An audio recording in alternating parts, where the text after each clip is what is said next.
Welcome back to my book channel. My name is Lady Lauren Explorer, and we are doing book 7 of the Experiment in Terror series by Karina Halle, and it's Come Alive. And guess what I found out? Just wait for it. I'm gonna tell you in a minute. So this book is toting Dex's point of view, and I am ready. I'm here for it. I can't wait. Okay. So I've always said I don't read the covers, the synopsis, but I'm going to read it anyway. But I found that I think I should read it before I start the video. So let's go. It's one thing to bring a woman you love back into your life. It's another thing to try to keep her there. For Dex foray, convincing Perry Polano to open herself up to their relationship has been more challenging than haunting ghosts, battling demons, and stalking Sasquatch combined.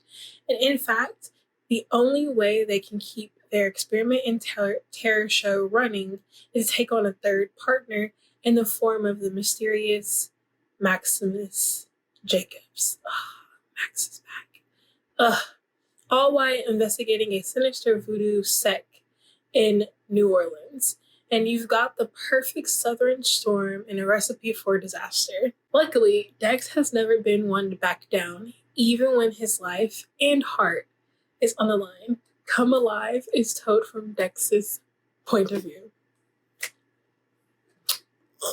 Yes. Okay, so Max is back.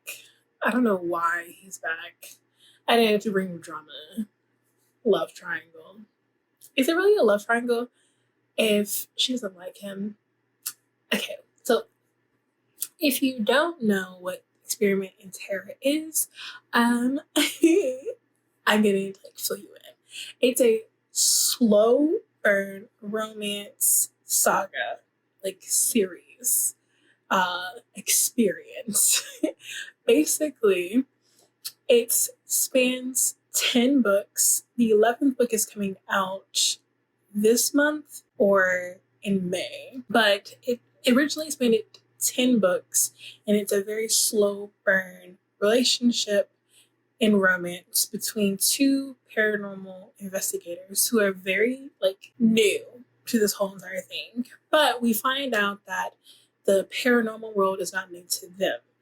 They need each other because one has a secret and the other one can help that secret come to fruition and solve it and resolve it. And the other one has this power to make a lot of things, happen. I can't tell you enough. You have to go from the first book all the way to here in order for you to understand what I'm saying. But we have Dex and Perry, and we can recap what happened in Into the Hollow. And the novella for And With the Madness Comes to Light, you don't really need to really read that book because it's just Dex's point of view from 4 and 5. But if you read the Dex files, then you have 1 through 5. If you know what I mean. It's just a more in-depth version of the Dex files for 4 and 5. But that's beside the point. Okay, so Into the Hollow, they went to Canada because they were searching for Sasquatch, Bigfoot. And they're still reeling from her parents tried to have her committed. She was possessed by a demon or becoming possessed by a demon, and then Dex saved her. And we found out some crazy bits about her family, her actual parents, mainly her mom. And then her sister finally told us a big secret that she's been holding in. And it was just a lot. So they get to Canada, and Dex is trying to win over Perry because of what happened in Lyme season, which is book 4. She's not having it. She's still bitter, as she should be. He's just trying to fix what he did. And to tell her that he's trying to be in her life as a romantic partner. Stuff goes wrong.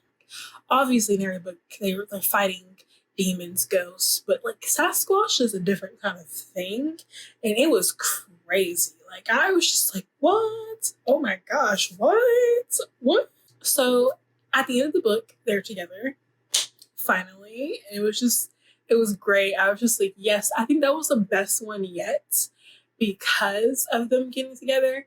And it has two very great scenes of steam for this book, for the series. Like, not as like the best steam that I've ever read, but for the series, I was like, yes. I guess maybe because like they built it up so much that finally, when I know that they're together, I'm just like, greatness. I'm really like trying to figure out why Max is here because I don't like Max. And if you read or know about On Demon Wings, we know why we don't like Max. He's a douche. I thought he was going to be like add some like pizzazz to this, and he does, but like what he did to Perry was horrible, all because of something that him and Dex did when they were in college, and now they're like 30 and he's still like mad about this.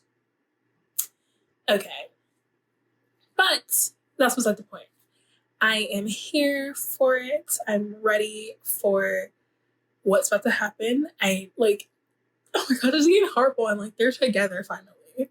And now if Max messes this up, I'm going to chunk this book. So let's read Come Alive. Okay, so I'm on chapter 5, and there's so much steam in here. Like, so much. It's not as descriptive as I would like, but that's okay because finally they are together and I am living for it. I'm also living for like Dex's point of view because this is like so good. I love his point of view because it gives us like the inside of, again, like what he's thinking. Because he's so like, he's a mysterious character. And to just find out like most of the time it's just sex with Perry, it's funny. They're like the honeymoon stage. They just left Canada with the Sasquatch Bigfoot fiasco going on. And Jimmy, their boss, is like trying to cancel. Well, he's saying he wants to cancel their show. And so he has to think about it. And Perry and Dex are just like, we don't want it to be canceled. We'll pay for everything ourselves. Well, Dex hasn't. Perry doesn't want to do it. But like, they're just waiting to hear back from him. And I think this is where Max is going to come in. I don't know how he's going to get in touch with Max, but I'm pretty sure because they said that Max is going to be the third person in the Experiment in Terror series with them. So Max is going to come in, and this is going to be like really awkward because Perry did have sex with Max, but she was possessed by a demon. So like it technically wasn't her, but it was her. And then Max has some type of feelings for Perry, even though he's a douchebag. So I don't know. This is going to be like a good love triangle, but like it's going to be like two-sided. A two-sided love triangle, which is, yeah, you know? Because like I don't think Perry, she does find Max attractive, like because he is attractive, but he's a douchebag. A huge one. So I don't know how this is going to correlate. And then Dex, he's very confident in his like the relationship, even though he knows Perry isn't as confident in this relationship as he would like her to be, because she is scared about, you know, what happened in lying season and their feelings. So even though we know she knows she loves him, he keeps telling her that he loves her, but she hasn't said it back. But we all know she loves him. So like it's a lot. It's a lot. And they do like bring up her miscarriage. So that's some things right there. My favorite moment is when Dex and Perry were at the Spelling Bee, which is a bar, and they're with her friend, with Dex's friends, and Rebecca is the only one that's like really knows that they're together, but she's told the friends that they are together. So Jen shows up, and Jen is Dex's ex-girlfriend who cheated on him way before he cheated on her, but she's like, they both were cheaters. Besides the point though. So she shows up and she is broken up with the boy that she cheated on Dex with, and she's flirting with Dex, and Dex doesn't want her at all because he wasn't faithful, but he was faithful enough to like not do anything, you know. Like Perry was his exception. They only had a encounter that one time because like they were gonna die. So like, you know, but I guess you can say like he emotionally cheated on her because we know that like he was falling in love with Perry, but he's never fell in love with Jen. So mostly cheating on him, on her, but she was cheating on him a lot, and she was super mean. So like you hate to love her, or you just hate her. I just hate her. But they decide that they're going to have sex in the bathroom at the bar. They do, and as they come out of the stall, the restroom, because they locked the restroom door, there's Jen. And she knows that they just had sex. And then Perry is so confident talking about like, oh, I'm sorry that you and Bradley broke up, but you're a tough cookie. You're going to keep trucking on, find you a new man. And she just walks off. And Dex had like a very fun time about that. Because again, we don't like Jen. So she's horrible. But that's where I'm at right now. I am waiting for the moment Max shows up because this is going to be like really awkward. I just can't wait. I'm here for it. And it's going to be good. I'm hoping. So let me continue on. I'm going to take a shower and then start reading again. But so far, so good. Right now, I am on chapter 9. And again, Max just showed up like right after I got out of the shower. And I told you guys, he showed up because Jimmy said that he is the sponsor. He's going to be supervising them. And I'm really trying to figure out like how this whole thing got set up, because it seems very coincidental that like coincidental. You know what I'm trying to say. That all of a sudden like he's there and he's the supervisor, and he also has a case lined up as well in New Orleans, which is his stomping grounds, his old stomping grounds. But there is one thing that I do want to bring up, and that is the second day that they're in New Orleans, because they visited his old lover, Rose. She can see ghosts as well, and she's trying to get them to help her get these voodoo priests and priestesses, or someone's controlling zombies, basically. And she's trying to get them to help her stop these people from controlling zombies. And they're just like, we came to film a haunted house, so no. But she's not hearing anything of it. But so they go home in another steam session, and Max can overhear them having their steam session. Awkward. But Max has Dex come outside of the hotel, the bed and breakfast they are in, and he's like, hey, I need to tell you something. And you can like yell at me beat me up after I tell this to you, but I just need to tell this to you because I need you to do it. And basically, he's telling Dex that him and Perry are not meant to be, so they need to break up. And at first, I was just like, okay, well, he's just like jealous because like, so Dex thinks he's jealous too, but like, he's like, see, it seems like there's something he knows, and he says he cares about both of them, but he can see that Dex loves Perry, but they're not meant to be together and they should break up. So I'm trying to figure out like what does he know that we don't know?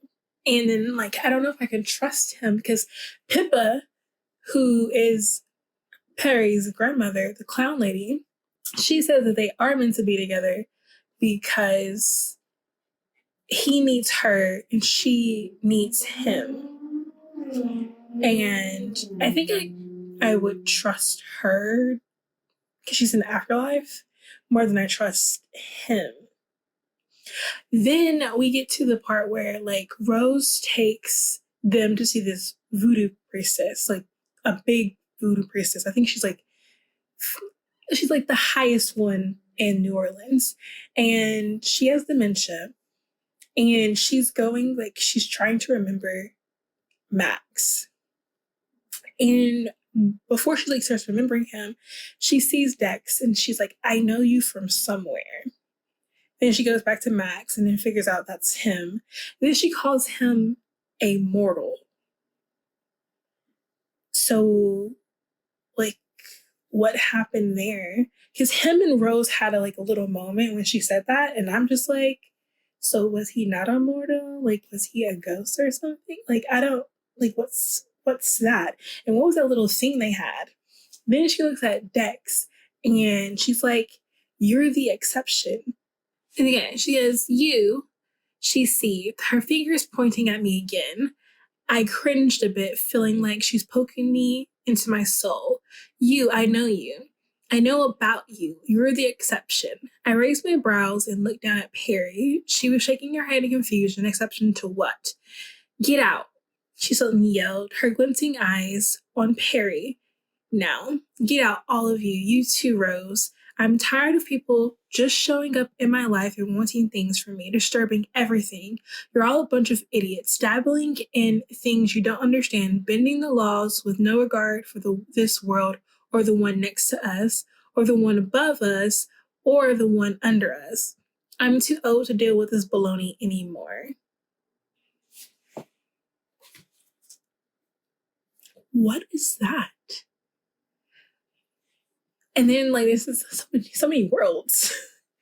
But I know the one next to us, it might be purgatory or something. So it might be the world where Pippa is, or it might be above us. So Pippa might be an angel. But I don't know.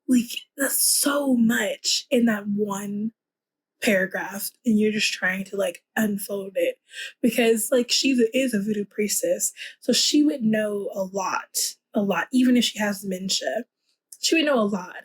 And I think that clarity that one paragraph had says something. So what is it? And then why is Dex the exception? What is he exception to?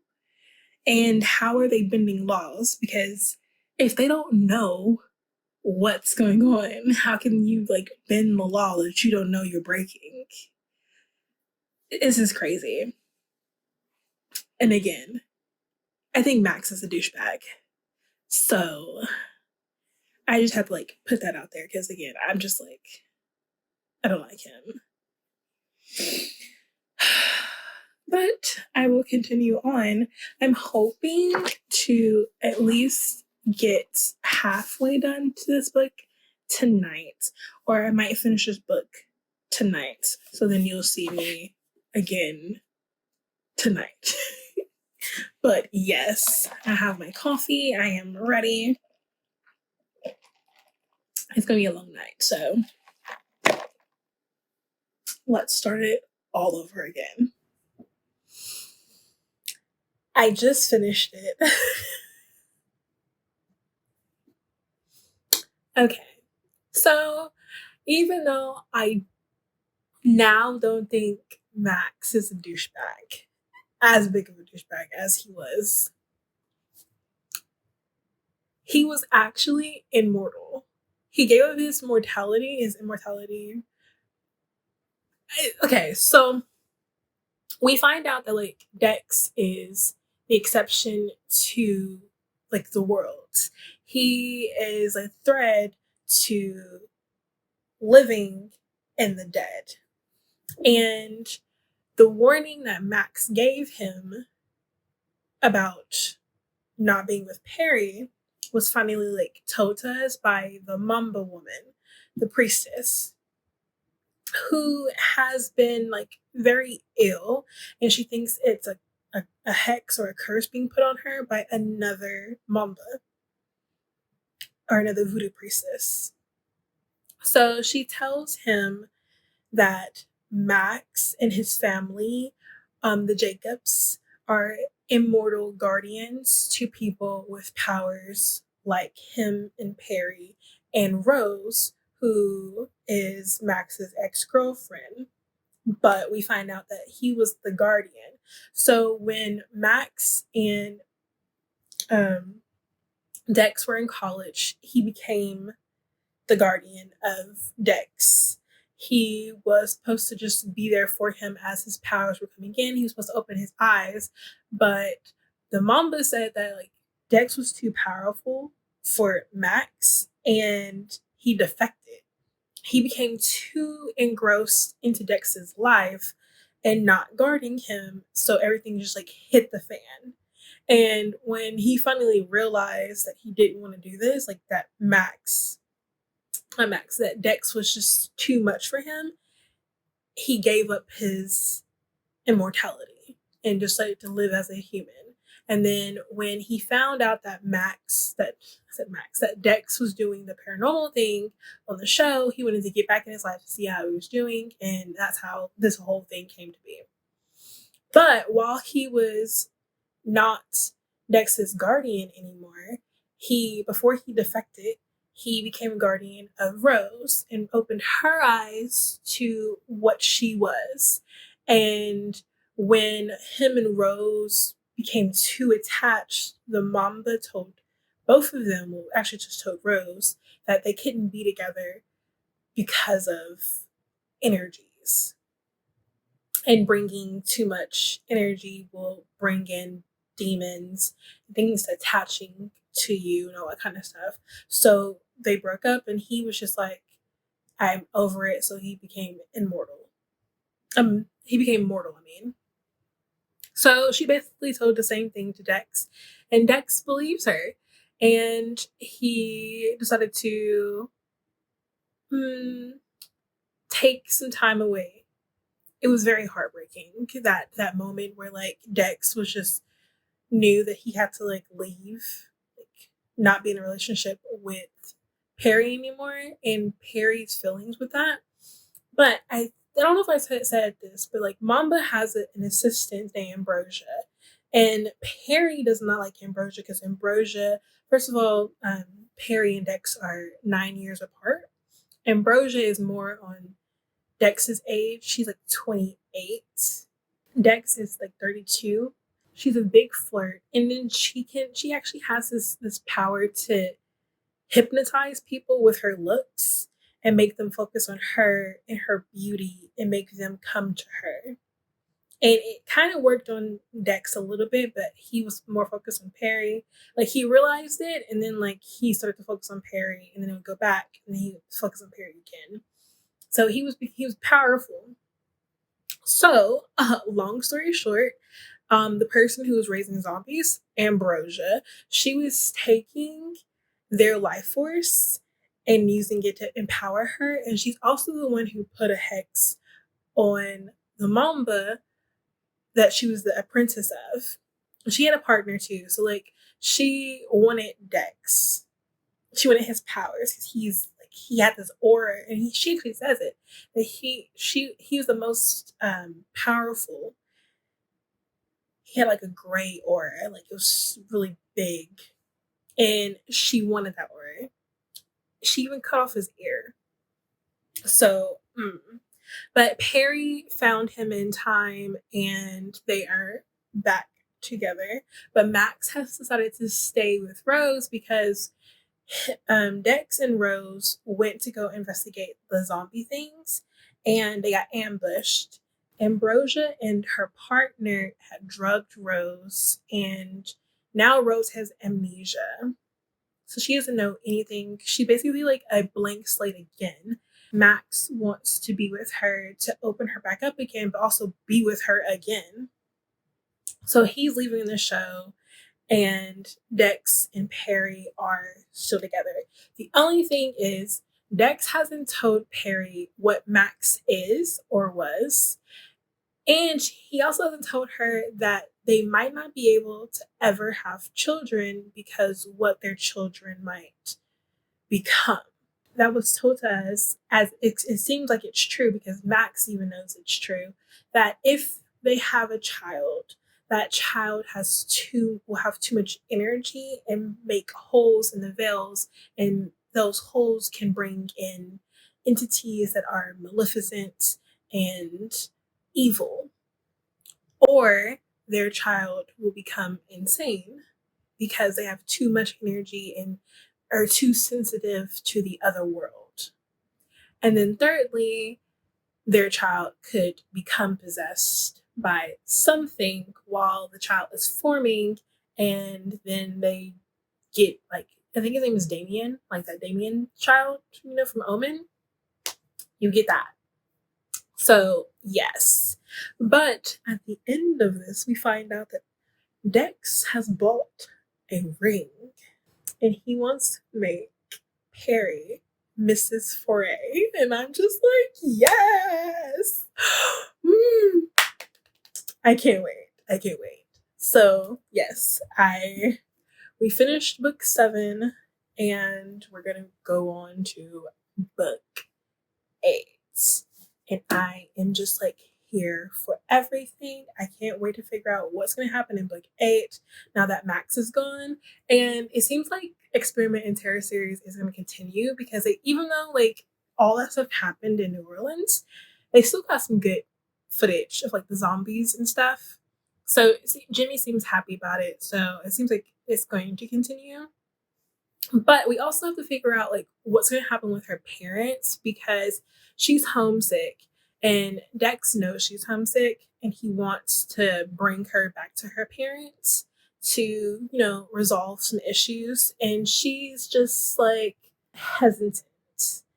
But he keeps reminding her that like, Ada needs you as well. Even though you talk to her every day, she needs your support because she does have powers as well, but also she needs you to be there for her in her time of need in person. So we shall see what's going to happen there. I am so excited about this next book. So like I don't even know what it's about, but I'm super excited now that I know that Dex is going to propose to her. And we had that scare of angst, so that was good. That was good too. This is another 4.